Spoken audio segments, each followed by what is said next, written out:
One of the hardest things the Torah asks of us is to both love each and every Yid in Klal Yisrael no matter what, and at the same time tell ourselves that sometimes a Yid is not acting appropriately and we don't approve of his actions.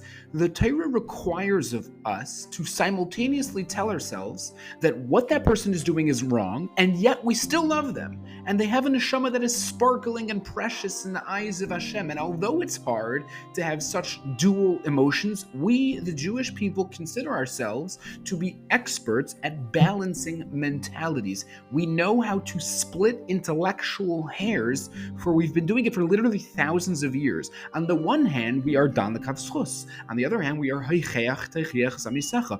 On the one hand, we have gvura. On the other hand, we have anava. On the one hand, we have ivdu es Hashem b'simcha. On the other hand, we have ivdu es Hashem b'yira. We go from being menachem mavel, somebody at a shiva house, to dancing with someone at a wedding in the same night. We sit and cry on Tisha B'Av. We jump and dance on Tu B'Av. We stand with fear on Yom Kippur, and we sing with joy on Simchas Torah. We say Slichas on Tainis Esther, and we sing Shoshanas Yaakov with glee on Purim night. We go from the happiness of Rosh Hashanah straight to the sadness of Tzayim Gedalia. We go from the sadness of Svira straight to the happiness of Lag BaOmer. We know how to have a Purim Suda in Treblinka, and yet we cry for the Beis HaMikdash under our own chuppahs. We light the menorah with joy in the Warsaw Ghetto, and yet we take each happy summer of ours and we spend 3 weeks mourning the Beis HaMikdash in it.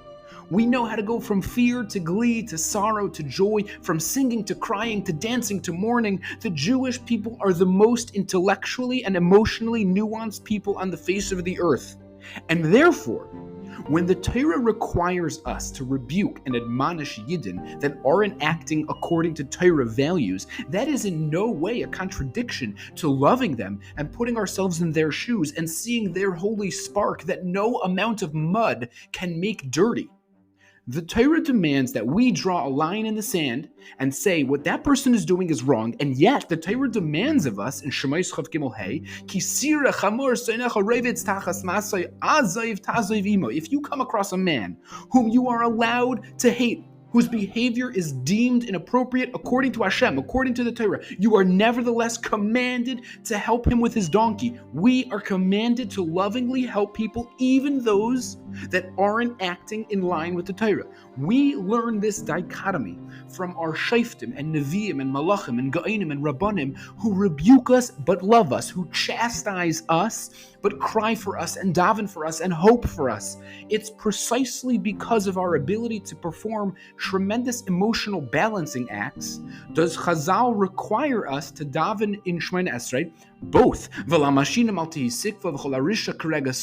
daven for the downfall of sin, for the downfall of the forces that suck out godliness from the world, and yet we also daven v'kabetz nidchei amo Yisrael, which according to the Eben Ezra and Yeshaya Yud Aleph Yud Beis is a direct reference to the 10 Shvatim who did not act according to the Torah, whose actions were in contradiction to the holy Messiah that we have, whose actions were so egregious that Hashem did the unthinkable and removed 10 entire Shvatim from Klal Yisrael, and we haven't seen them since. And yet, despite their issues and despite their sins, Klal Yisrael for thousands of years, day in and day out, year in and year out, davens for them and hopes for them and yearns for them the same way we yearn for all the Jews on earth to come back to see the beauty of Ruchnius, to allow their holy neshamas to shine its light once again.